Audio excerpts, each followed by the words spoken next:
Vidéo particulière, pas comme d'habitude. Déjà, je vais mettre les choses au point. On ne montre pas nos visages par mesure de privatiser un petit peu qui nous sommes, enfin en tout cas surtout nos enfants. Mais surtout parce que on le dit de temps en temps dans nos vidéos, il y en a qui sont pas tous sympas. Il y en a qui jouent avec le feu, avec la magie, la sorcellerie, le mauvais œil, ce genre de choses. Donc c'est aussi une manière pour nous de se préserver. C'est pas du tout une question de se cacher. Pas du tout, du tout, du tout. En tout cas, c'est pas fait dans ce principe-là. S'il y en a qui le pensent, bah soit. Ce sont leurs pensées et pour le coup, ce ne sont pas les miennes. Ça, c'était la première chose. Deuxième chose, il y a des vidéos qui ne sont pas pour vous. Il faut bien l'entendre, il faut l'accepter. Tout va dépendre aussi du travail que tu mets en place, que tu sois en relation sacrée ou pas. Donc, on ne peut pas mettre les œufs dans le même panier. Donc, essayez de prendre ça avec recul, ne pas écouter ce que tu veux entendre, mais écouter ce qui résonne en toi, et on est sur une manière intemporelle. Donc, il n'y a pas forcément besoin de date, à part quand on parle de tirage de pleine lune, ce genre de choses, ok. Autre chose, je crois que je voulais dire quoi? Bah, rien de plus en fait. Merci à vous pour tout ce que vous nous apportez. Vous nous apportez beaucoup, j'aime vous lire, beaucoup, beaucoup. Je voulais vous parler en fait des relations sacrées. Déjà, il y a deux types de relations sacrées. Il y a les âmes jumelles. Et en fait, je vais aussi parler un petit peu de mon parcours, de notre parcours, et les flammes jumelles. Déjà, on est sur deux choses différentes. Les âmes jumelles sont deux âmes mises dans deux corps différents. Ok? Première des choses. Les flammes jumelles, c'est une âme mise dans deux corps différents. C'est ce qui fait déjà la distinction entre les deux. Je précise, c'est ma vérité. Hein. Attention, c'est pas la vérité de tout le monde. J'en vois déjà arriver là. D'accord. Bon, première chose déjà. Et je ne vous parle pas des relations d'âme sœur spirituelle, relations karmiques, etc., etc. Et fausses relations de flammes jumelles. Mais je crois qu'on en a déjà discuté. Si après ça vous intéresse qu'on refasse un petit check-up là-dessus, pas de souci. Alors, les relations d'âmes jumelles sont avant tout des parcours qui vous permettent de travailler sur vous. Pour découvrir la personne que vous êtes véritablement.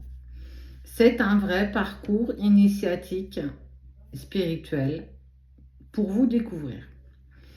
Mais ce sont deux personnes. C'est le 1 plus 1 égale 3. Oh, ça fait un petit visage. C'est rigolo. Dans ce parcours, je vais vous en parler après, les âmes jumelles n'ont pas vocation à finir en couple toute leur vie. Ça, c'est une des conditions. Ça, c'est une condition. Mais ça ne veut pas pour autant dire que ça ne peut pas arriver. Ça arrive, d'accord? Question qui a déjà été posée, on n'a pas tous une flamme ou une âme jumelle. On peut avoir une flamme jumelle mais pas d'âme jumelle, on peut avoir une âme jumelle mais pas de flamme jumelle, ou ni l'une ni l'autre. Ça dépend de ton incarnation. Donc, bien comprendre que parfois on n'en a pas et c'est bien aussi.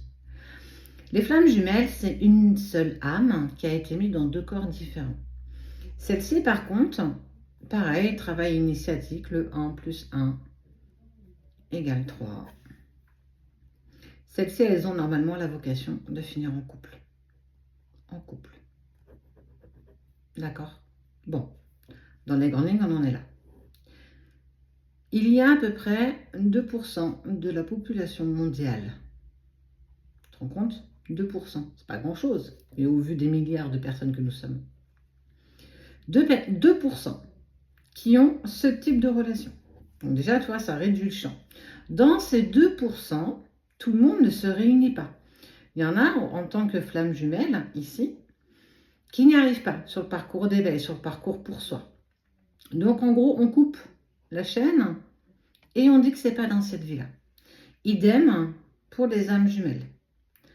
Parce qu'on n'a pas suffisamment travaillé, parce que malheureusement, parfois le décès arrive avant la réunion, la maladie, à certaines époques la guerre, des circonstances religieuses, des données sociales différentes. Il y a plein de petites choses qui rentrent aussi en ligne de compte. Ça, je te pose clairement les bases. Je referai une vidéo pour vous parler après des étapes des relations sacrées. Donc, dans ces 2%, on va dire qu'on a à peu près, allez, 90% qui arrivent à se réunir. Donc, tu vois, dans les 2%, il y a 90%. Qu'est-ce que je voulais te dire par rapport à ça? Oui, dans les relations sacrées, dans ces deux relations-là, âme ou flamme, c'est pour ça qu'on appelle ça relation sacrée. Ça englobe en gros tout ça. Vous avez vécu minimum 12 vies antérieures ensemble. Sachant que pendant ces 12 vies, vous avez foiré le truc. C'est chaud quand même. Soit toi, soit lui, soit vous deux, par plusieurs motifs qui sont clairement légitimes. Attention. Ok? Les vies antérieures, je t'en parle parce que c'est hyper important en fait dans ce parcours. Ok? Là, on est sur le processus. Maintenant, on a, si je me souviens bien, je crois que c'est ça, je vais raconter avec toi. Il y a ce qu'on appelle en premier la reconnaissance. Ce truc bizarre qui se passe. En deuxième, on a la lune de miel. Lune de miel. Ok. Celle-ci, elle ne dure jamais très très longtemps. Alors après, il y a des cas spécifiques en fonction de chaque personne. Parce qu'il faut bien comprendre qu'on a tous les mêmes étapes, mais nous sommes tous des êtres différents. Donc, on ne traverse pas tous la même chose identique. Et heureusement. En 3, on a, eh oui, là où tout le monde est quasiment, on est dans ce qu'on appelle la séparation. Séparation, elle peut être longue. Elle peut durer pour certains 15 ans, 20 ans, 2 ans. Le plus court recensé, c'est 9 mois. Dans ce laps de séparation, dedans, il y a ce qu'on appelle la nuit noire de l'âme.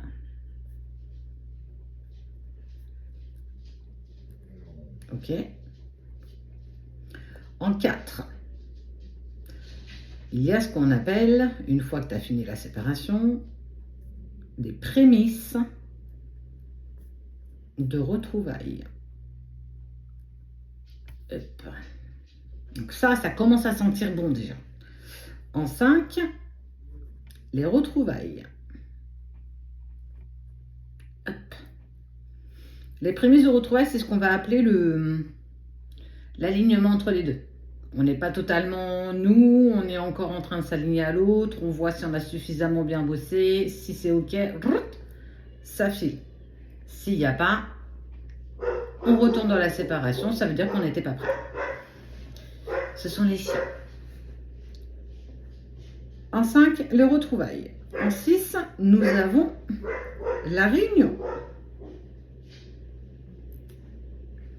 Et en 7, nous avons la fusion.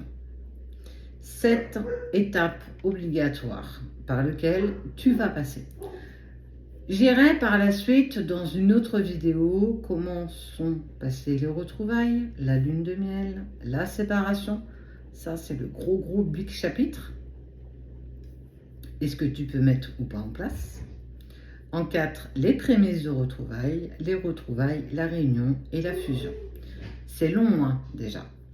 Donc, déjà, ça te permet de voir où est-ce que tu en es sur ce parcours, si tant bien tu en fais partie. J'espère que cette vidéo t'aura plu. Si elle t'a plu, n'hésite pas à me laisser un commentaire, ça m'intéresse. Parce que pour le coup, je verrai si je continue sur cette lancée. Peut-être une fois par mois. Je ne vais pas trop non plus élaborer là-dessus, ou un peu plus. N'hésite pas à me laisser un petit commentaire. Et pour le coup, je n'hésiterai pas à te publier la suite. Je te fais des bisous et prends bien soin de toi.